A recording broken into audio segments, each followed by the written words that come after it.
Sok Sergeant Region, mga kabrigada, may buntag kanatong tanan Barog Jansan, Nobyembre 18, tuig 2021. Live gikan dinhi sa Brigada News Center sa General Santos City. Kini ang Frontline.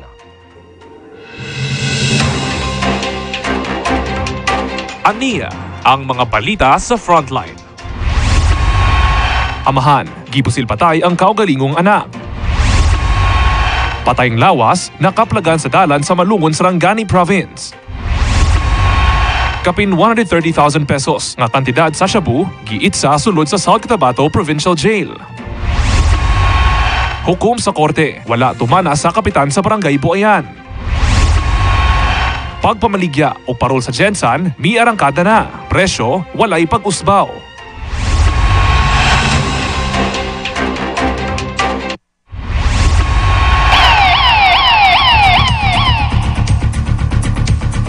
Aniya mga detalye sa tumadag kumabalita karong buntaga gibalhog sa Alabel Municipal Police Station ang usa ka amahan nga suspitsado sa pagpatay sa iyang kaugalingon nga anak.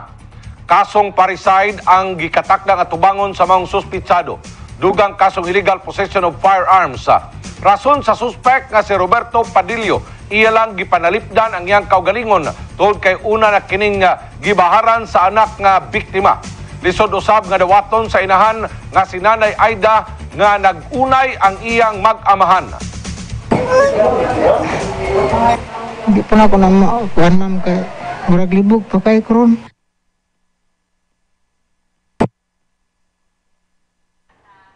Sa investigasyon, una nang gibaharan sa biktima ang iyang ginikanan. Nangayo kuno kini og kwarta apan wala kini nakontinto sa gihatag nga 200 og didto na nagsugod og huramintado dala ang lagaraw. Nahitabo kini alas 5 sa buntag Martes kon alas 5 Martes sa hapon sa barangay Tukawal, Alabel, Sarangani Province. Sigon sa investigador, nalambigit kaniadto sa paggamit og illegal nga druga ang biktima. Gibati og pagmahay ang amahan nga mipusil sa kaugalingong anak apan matud pa andam siyang matubang sa balaod human ang gibuhat nga krimen.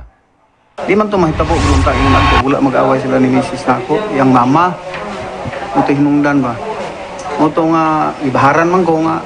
Muto nga parting kwarta mo ilang galalisan. Muto nga natagaan man daw to siya kwarta. Wala ka problema lang kaning pagkakuan, wala lang hibaw nga. Naingon na itong sistema ba, nga murag ihagip ko niya ba? O, sama ni bata ang murag na daot man ang kuhan. O, ito nga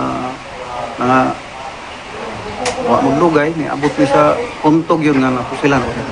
Kining biktima, sa base sa atong record, isa kini ka dati na itong PWODs o drugs voluntaries na ito, nakahuman po sa ato ang CBRP o Community-Based Rehabilitation Program. So karon atong nga na kasi siya kaso na parricide. Kay iyahang anak mismo ang iyahang na biktima. Taas ako yung pagmahay, siyempre, nangahitabo naman, napatay man ako siya, ang akong anak. Eh, ang kuhan mong God, ako pang nagharoon ng istorya nga para nga idipinsan ako sa iya, ha? Para sa kuay, nga nako, adili na lang, ang yang ko na lang ginako nga, sala nako. Ang paabot na lang nako sa ila, ha? Sa akong umang mga anak ko, sa akong mga kaparintihan, ngayon ako pasaylo sa ila, ha? Muhatag ko sila sa ilang pasaylo, dili, hinungdan nung nakapangayo ko pasaylo sa ila, ha?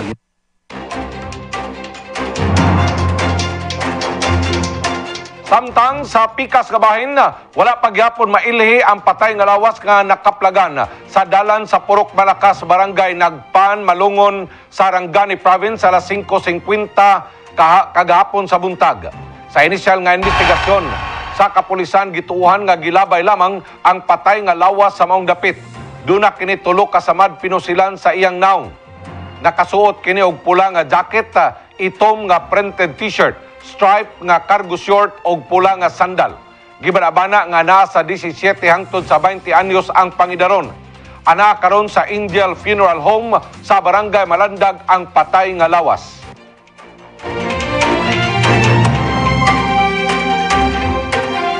Samtang nakalilto karon ang warden sa South Cotabato Provincial Jail tungod sa nakit-an nga giitsa nga illegal nga druga sulod sa maong pasilidad. Ang 20 gramo nga illegal nga druga nagkantidad kini og 136,000 ka pesos. gisulod kini sa plastic cellophane og pitaka. Nakaplagan kini sulod sa South Cotabato Provincial Jail. Matud pa, giitsa kini sulod sa prisuhan. Aminado ang jail warden nga si Lori Celeste. Dili kini ang unang higayon nga dunay dugang nga giitsa sa nasangpit nga pasilidad. Tungod niini, gipaningkamutan nila nga mabutangan na og dugang CCTV camera ang palibot sa prisuhan. Gikatak daw sab silang magbuntar og tulo ka guard posta sa lugar aron nga malikayan ang susama nga pangitabo. Sa pagkakaron, padayon pa ang ilang investigasyon kung kinsa ang nagpaluyo sa pagpangitsa og illegal nga druga sulod sa provincial jail. Gipailaw na usab sa interrogation ang mga pineriso.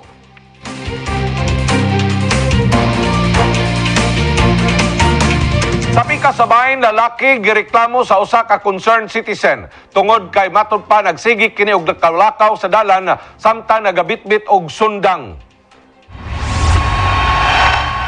Beresponde dayon ang mga kapulisan sa Odi Street, Barangay Lagaw o gimanduan ang lalaki nga buhian ng sundang og misunod lamang usab kini.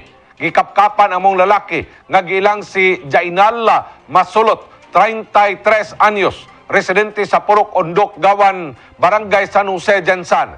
Nakitaan kini og usa ka sachet o gituang shabu. Nagakantidad matud pa og 618 pesos ang shabu. Gibalog na karon sa prisuhan ang mga suspekta og magatubang og kasong violation sa BP 06 sa pagdala niini og sundang og violation usab sa Republic Act 9165.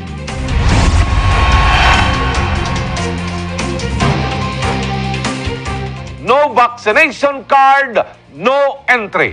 Mao kini ang gipatuman karon sa Maguindanao. Dili makasulod sa border kung walay mapresenta nga vaccination card. Sigon sa tigpamaba sa Maguindanao Provincial Police Office, kagapon lamang sila gimanduan ni Provincial Director Police Colonel Jaibin Bungkayaw.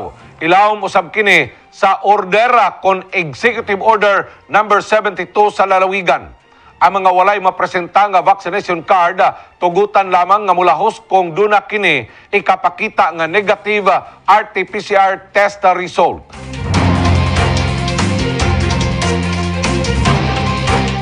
Samtang misaka na ang presyo karon sa karne nga baboy sa General Santos Public Market.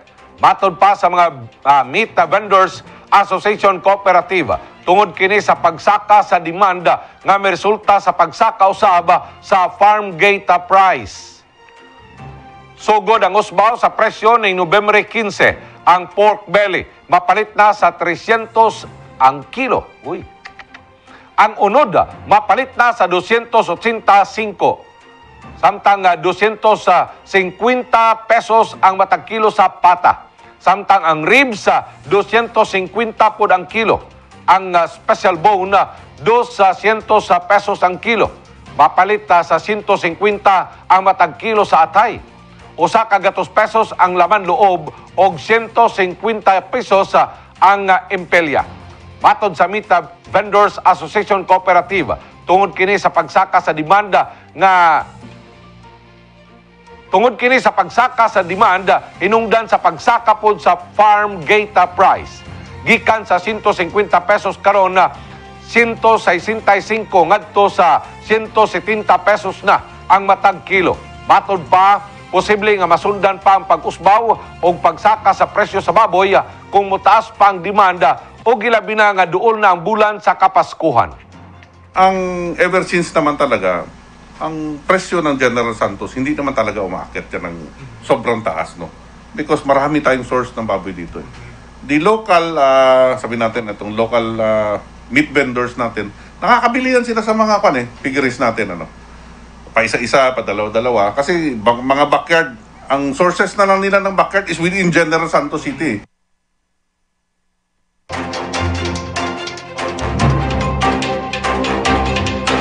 Subay sa maong balita, gumikan sa pagtaas sa presyo sa karning baboy, ang ubang karinderya wala na kayo ga-serve og mga putay nga dunay sagol nga baboy. Mga isda og utan na lamang ang gihimong alternatibo sa pagluto. Wala na. Kung may budget, palit mi. Pero kung kulang, wala na. Kay mahal man. Medyo agay kaysa kay taas yung kay presyo. So dili gid sa pang masa nga presyo ba kaysa tunog sa to sitwasyon karon, pandemic kadaan. So atong ginakuan is ang paano ta makabarato sa atong palpalitunon.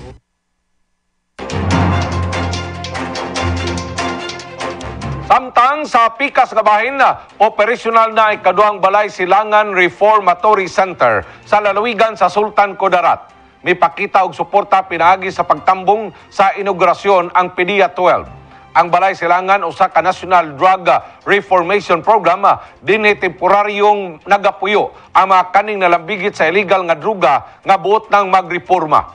Sa maong pasilidad usabi pahigayon ang Moral Recovery Program, livelihood programs o value formation. Samtang mauna kini ang ikaunom nga balay silangan sa tibuok Suk Sargent.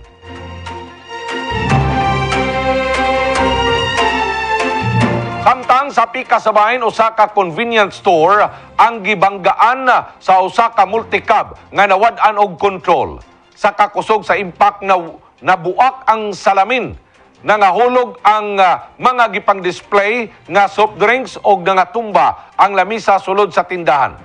Sa investigasyon sa Traffic Enforcement Unit kung TEU Jansan, nakaparking ang sakyanan sa atubangan sa tindahan sa J. Catolico Avenue, Barangay Lagao, Jansan, alas 11 sa buntag kagapon, Nobyembre 16. Wala ang driver apan dunay pasahero sa sulod.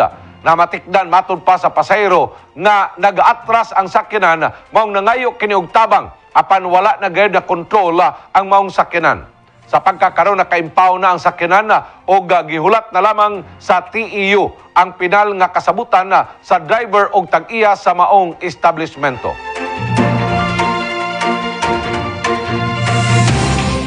Usa ka dugong kon sikaw ang napalgang patay Martes sa gabi sa mga residente sa Baybayon sa Barangay Poblasyon, Kiamba, Sarangani Province.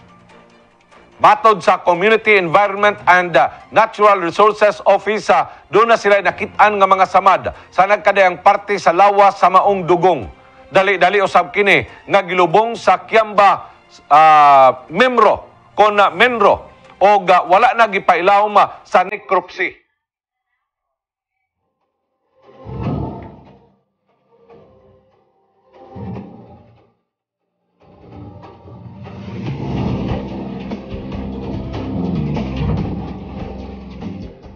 Kabrigada karumuntaga ayaw ga si Piata nga kinahanglan na atong atimanon ang atong kalawasan.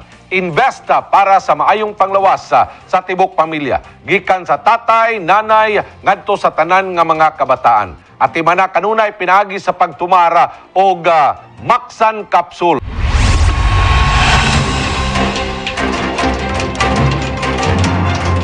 Balik sa mga detalye sa atong madagkong mabalita karumuntaga kapin 20 katuig human na malambigit ang barangay kapitan sa Buayan nga si Rogelio Solis sa kasong reckless imprudence resulting to damage of property. Ang maong kapitan hangtod karon wala pagyapon makabayad sa damages nga gikantar sa hukom sa korte.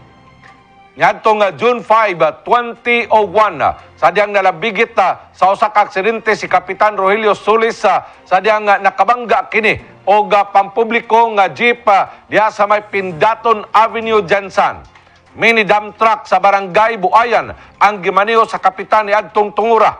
Sa investigasyon migawas nga lango kini sa ilimnon nga makahubog og walay driver's license. Sa gipagawas nga resolusyon sa korte human sa kasong kriminal nga gipasaka batok kaniya, gimanduan si Kapitan Rogelio Solis sa pagbayad og 945,000 ka pesos, dugang 315,000 ka pesos og 50,000 ka pesos nga exemplary damages.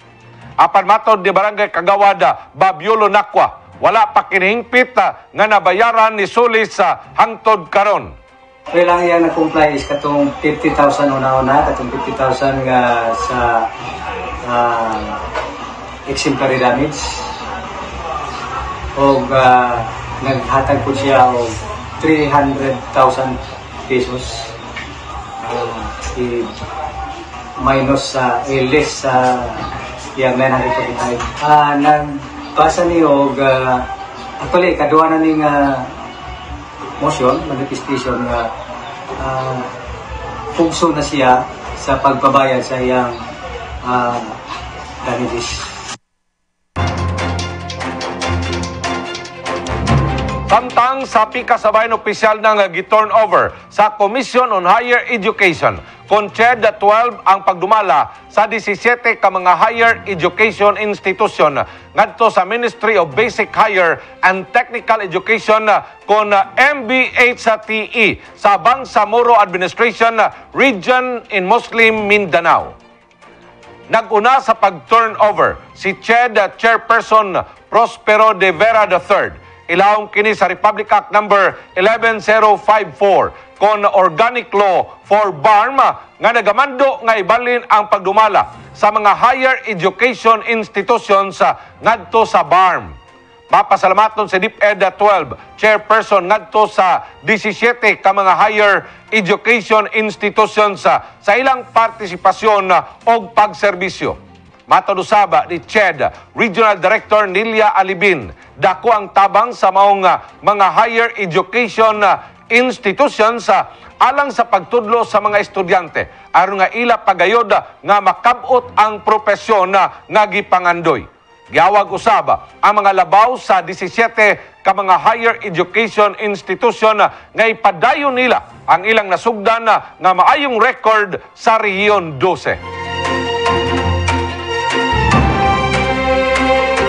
Empowerment o protection sa mga kababaihan. Mao kini ang usa sa mga baruganan sa usa ka residente sa Jansan nga dunay dakong plano alang sa syudad. Tubong General Santos City, si Dil Bartolaba.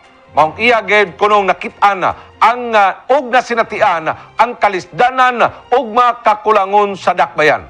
Sukad sa iyang pagkabata, nangambisyon na siya nga makatabang sa kalambuan o kabag-uhan sa syudad nga iyang gidak-an. Matod pa ni Bartolaba, gusto niyang ipadayon ang ligasiya ni kanhi Congresswoman Darlene Antonino Custodio sama na lamang sa serbisyong dunay integridad. Plano sab ni Bartolaba nga ipadayon ang sharing hope by empowering women through information and non-violence and sports kon She Wins. Ang hashtag She Wins, isa ka movement na siya, nagisugdan na ako 2018. Sharing hope by empowering women through information, non-violence, and sports. Daghan ditong detalye na pwede nato masudlan direct. Pero in general, para gyud ni sa mga kababaihan. Mo na ato ang ginapaglaban na naay representation ang mga babayi gyud. Na mahataga nato og tinuod nga empowerment ang mga kababaihan. Ang mga detalye na nabutang nako dito kay sports. Syempre kinahanglan na sa mga bata. Sa mga batanon, ako syempre bilang usa ka volleyball varsity, dula pod ta og halos tanan sports ginadula nato direct na pay biking, kaning running, uban pang sports gatuo manggud ko nako ang isa ka bata, mapababae man o lalaki, usa ka bata engaged into sports or something ba na malayo siya sa droga. Dako na pud kay natabang para sa tuang syudad, para sa tuang nasod na ang mga bata, kababaihan, pinaagi sa sports, mapalayo sa droga, mapalayo sa masamang bisyo. Ang usa pa ka importante nga gisulod nato dira sa She Wins, syempre ang violence against women. Mo nang gusto nako ma-promote ang non-violence against women. Kaning violence against women, dako ni na problema, dako na diskusyon, na ay mga parte na pwede sa magtiayon. Pero ang gusto nato i-focus dire, paano ba ma-avoid yun? Paano na di na mahitabo ang violence against women?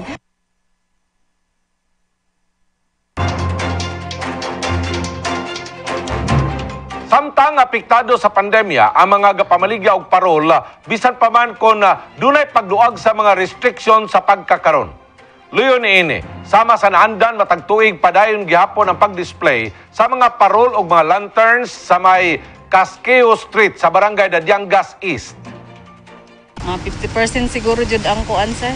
Ang nabawas gyud. Lahi ra jud kay sa una kay dati man gud napay mga estudyante ba. Mautong kusog. Ay, oo ka ng mga requirements sa eskwelahan. Oo, sa eskwelahan. Karon kay wala pa may face to face. Ang gamay nga parol mapalit kini sa 40 pesos. Kung retail price samtang kung wholesale 35 pesos ang presyo niini. Usa ka gatos pesos usaba ang retail price sa medium parol kung asa mapalit kini sa 90 pesos kung wholesale. Ang big parol kanang mga dagko nga parol 250 pesos sa kung retail price o 200 sa kung wholesale price. Ang dagko nga mga parol gama kini sa foil mapalit sa usa ka libo 500 sa kung 1,500 sa retail o usa ka libo og 200 sa kung wholesale. Samtang medium size na parol nga gama sa foil mapalit sa 200 pesos kung retail o 150 kung wholesale. As of now, makita man nimo sir, wala pa may nagbutang. Kay murag na-realize na ako, pandemic po manggid siya. Importante gina sa amon sir kay amo naman ang aton nga tubuan nga pag every December nagoy mga decorate sa atong balay. Mga kabrigada, pandemic man o guay pandemic, kinahanglan gyud nga atong ipakita ang mga parol o atong i-display ang mga parol diya sa atong tagstagsa ka mga panimalay. Ang pandemic, mga igsoon, mga kabrigada, dili ka na pugong aron nga kita muhunong pod sa pag-celebrate sa Christmas. Mga kabrigada, ingana po ang atong kinabuhi. Pandemic o dili pandemic, kinahanglan atong atimanon ang atong lawas. Atong atimanon ang lawas ni tatay, ni nanay, o tanan nga mga membro sa pamilya. Pandemic o pandemic, kinahanglan nga kita mga kabrigada, mutumar gyud og Maxan Capsule.